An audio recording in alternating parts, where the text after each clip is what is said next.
ओम नमो भगवते वासुदेवाय। ओम नमो भगवते वासुदेवाय।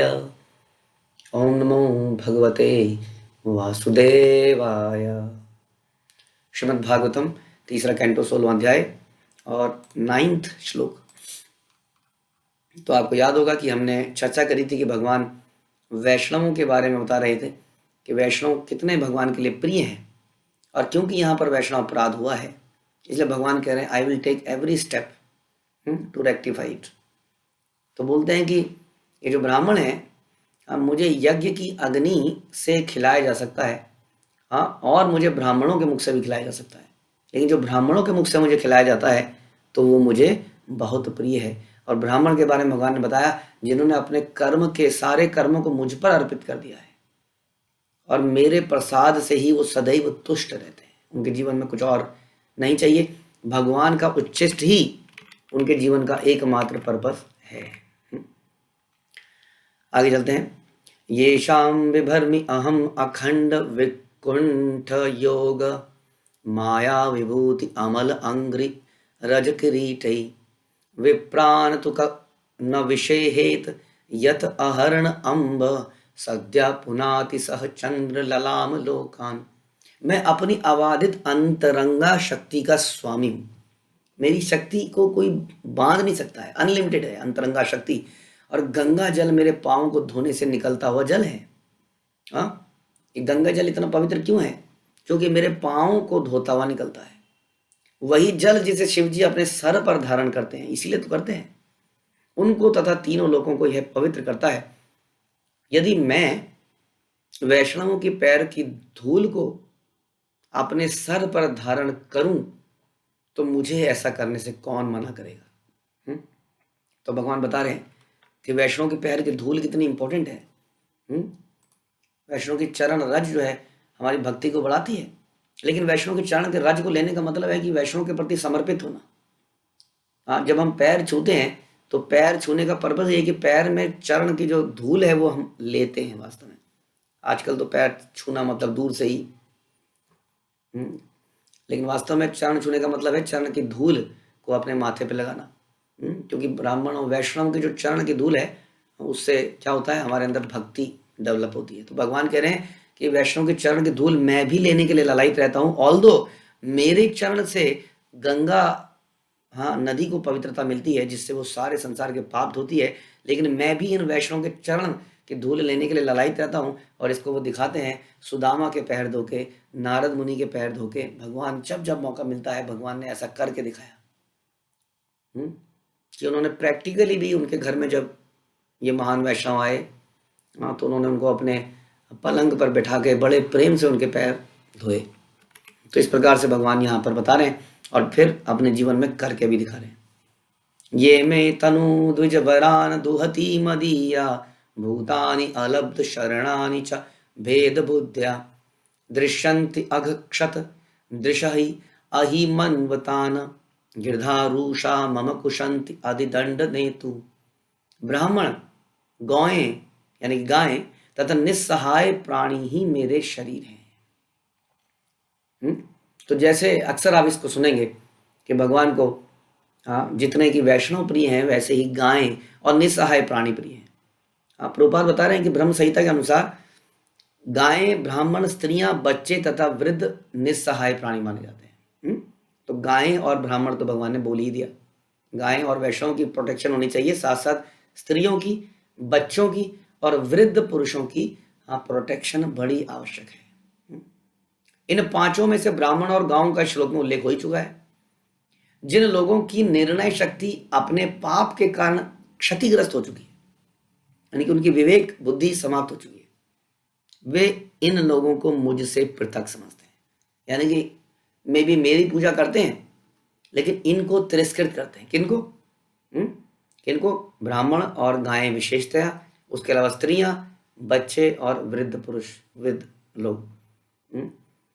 वे क्रुद्ध सर्पों के समान हैं और वे पापी पुरुषों के अधीक्षक यमराज के गीध जैसे दूतों की चोंचों से क्रोध में नोच डाले जाते हैं। Krishna is very very direct and very angry at such people, जो लोग इन लोगों का शोषण करते हैं।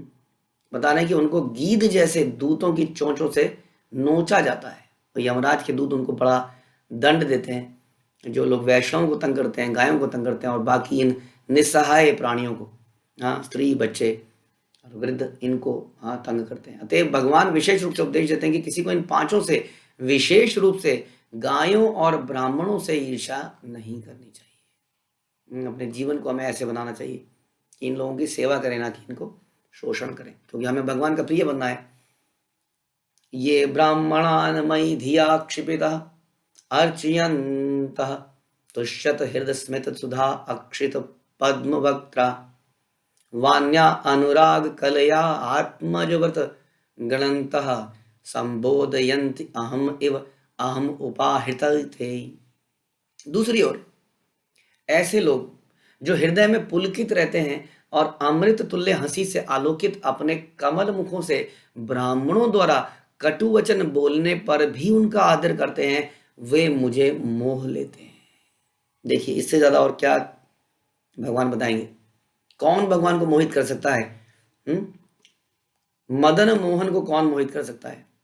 वो व्यक्ति कर सकता है जो तिरस्कृत होने पर भी, हाँ, जो कभी वैष्णव द्वारा माना डांट पड़ रही है, फटकार पड़ रही है, चाहे हमारी गलती हो या ना हो, लेकिन यदि वो फिर भी उनका आदर करते हैं, वो मुझे मोह लेते हैं। हृदय में जो पुलकित रहते हैं, यानी कि एकदम फ्रस्ट्रेटेड नहीं हो जाते, भुन नहीं जाते, हाँ, छोड़ेंगे नहीं तुमको, हमें बिना मतलब के डांट दिया तुमने। तो क्या बता रहे हैं, कमल मुख ब्राह्मणों द्वारा कटु वचन बोलने पर भी उनका यदि हम आदर करते हैं तो मुझे मोह लेते हैं। और ऐसा हम देखते हैं शास्त्रों में, कितने लोगों ने ऐसा किया। हाँ, हम सुनते हैं कुबेर के प्रभुपाद बता रहे हैं, कुबेर के पुत्रों ने एक असामान्य सौभाग्य पाया। मतलब कुबेर के पुत्रों को नारद मुनि ने श्राप दिया कि तुम पेड़ की योनि में चले जाओ। ठीक है, अब पेड़ बनना, किसी को पेड़ बना देना हजारों हजारों सालों के लिए, इससे भयंकर श्राप क्या होगा? क्योंकि पेड़ बन के ना तो हिल सकता है ना डुल सकता है।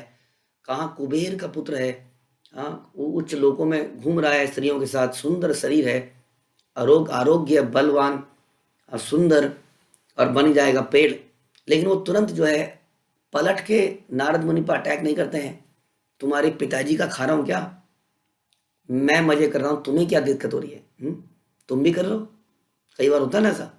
लेकिन कुबेर के पुत्र तुरंत अपनी गलती को समझ के नारद मुनि के चरण में गिर जाते हैं, अपनी क्षमा याचना करते हैं, और इसके कारण उनका श्राप जो है एक बहुत बड़ा वरदान साबित होता है।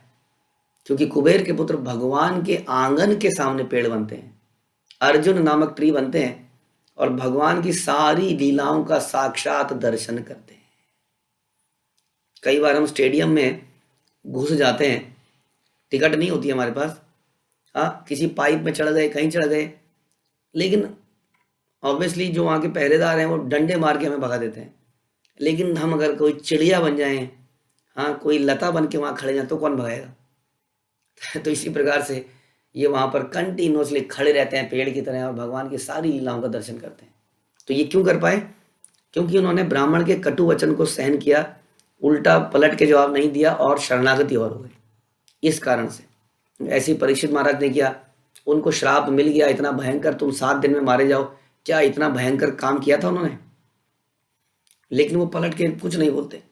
वो कहते हैं मेरे से गलती हुई है और मैं क्षमा चाहता हूँ, हाँ, और प्रायश्चित में वो, हाँ, श्रीमद् भागवत मरणोपरांत सुनने का निश्चय करते हैं, और उन्हें इतनी बड़ी पोजीशन मिलती है।